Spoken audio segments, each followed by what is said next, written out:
Welcome back! Today we're playing 18 holes at University Golf Course. You previously saw my friend Steve shoot his age here, and today we'll see how I fare. I've got lots more awesome golf coming before the end of the summer, so please, if you haven't subscribed to the channel already, be sure to do so.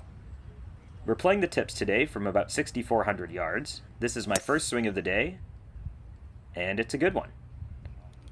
And I wanted to take a second now to talk about eagles and coyotes. So first, be warned, if you don't like violent gore, pause and stop now. Okay, you've been warned. How often do you see this on a golf course or anywhere? The coyote actually caught the squirrel, and he is going to town. So while you watch the hungry boy eat, I wanted to talk for a second about Eagle Empire Golf. I get a lot of offers of people sending stuff my way to feature on the channel, and each and every time I've said no. But Eagle Empire is a local Vancouver golf apparel company. They had some awesome stuff that they sent to me, and I said sure, I'd love to wear that on the channel. Here's me modeling my beautiful new shirt, and if you like it, there is a discount coupon for Eagle Empire Golf down below. My good drive on the first was followed by a not so great 7-iron, but it did get up to the green. And this putt's a bit tentative, but par's always a good score on the first hole here. This hole and the next probably have the trickiest two greens in Vancouver in my opinion, and they're in my head even on the bunker shot when I'm worried about what will happen once my ball hits the green. I commit the cardinal sin of leaving it short, and am forced to hit a very good chip here, and hope to make this putt to salvage a bogey, and I'm okay with that. On the entire front nine, my driver was just working for me. I hit a good one here, and a shank there. More on the shank in a second. With this sand wedge in, I'm trying to land short left of the flag because this green filters everything to the right. And on this putt, I chose a line but didn't quite give it enough juice, and I have a knee knocker now for bogey, but I managed to make it. This is one of the best par 5s in the city, and it's an absolute narrow shoot off the tee, and I'm glad to put it in play here. This one is also reasonably well struck, and all I can get out of a 4-wood uphill in these conditions is about 200 yards. I now take a pitch and putt pitching wedge towards the green, and just like the last couple of holes, I'm giving these a bit too much respect, but I'll get out with a par. This hole demands a draw off the tee, and I managed to find it here. And after shanking a 7-iron a couple holes ago, I hit a 9-iron here all of 100 yards.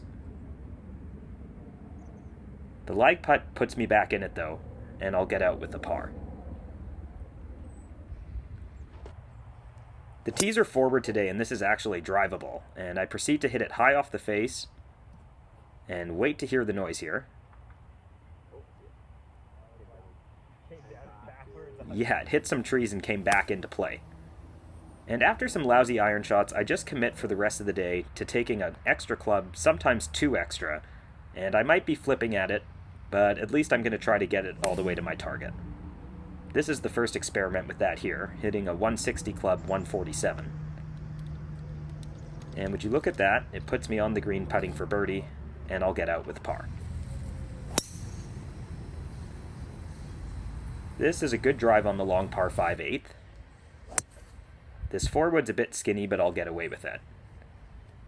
And forgive me, the third shot and fourth shot, I turned the camera on after the shot rather than before. So I hit a wedge over the green, and then tried to hit a flop shot that rolled out about 15 feet below the hole, and I'll have to take a bogey here. This is a good drive on 9 here that will leave me just a short iron in. I'm sticking to the grabbing an extra club thing, and I'll have about 15 feet for birdie here, and that's a great way to end 9. The driver was mostly working, and we managed to avoid 3-putting on some tough greens. It is becoming evident, though, that my flat takeaway is really leading to some inconsistent ball striking with my irons. I have a plan to manage it for the rest of the day, but it's something I'm going to put some work on in the off-season. We had a bit of an audience on the tee of 10 here, and I promised them a good drive, and didn't quite deliver. I'm trying to cut this one around the tree and towards the green, and get the dreaded straight ball.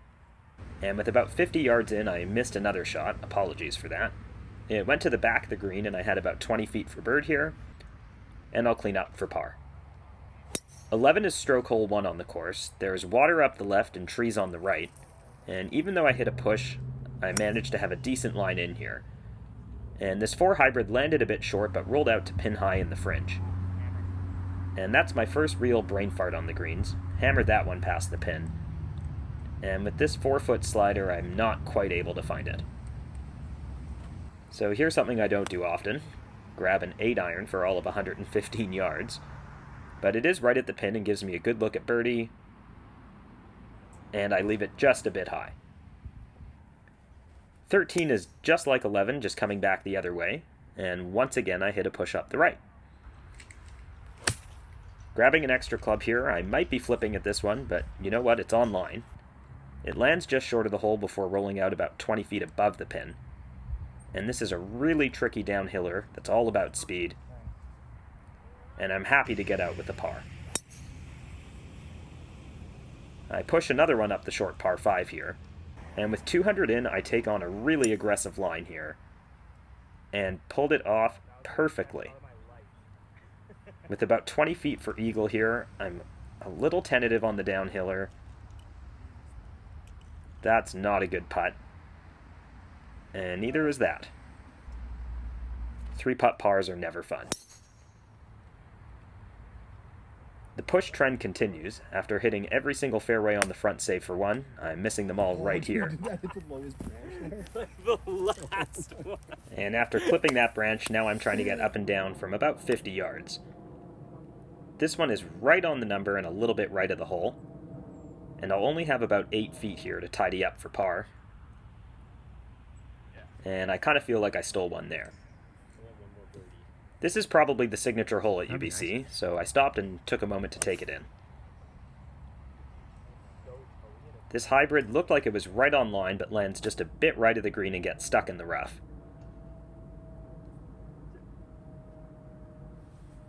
That's a good chip and will give me just 3 or 4 feet for par, and I make it. This is another hole that requires a draw off the tee, and I hit the dreaded straight ball. Nonetheless, I'll have about 100 in here, and it pitched about 2 inches from the flagstick. You can hear Jeff's reaction.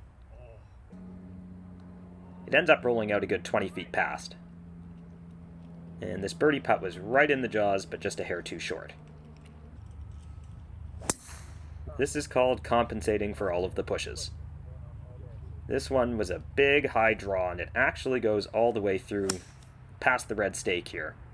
And I have to drop for my 3rd here, which goes right over the green.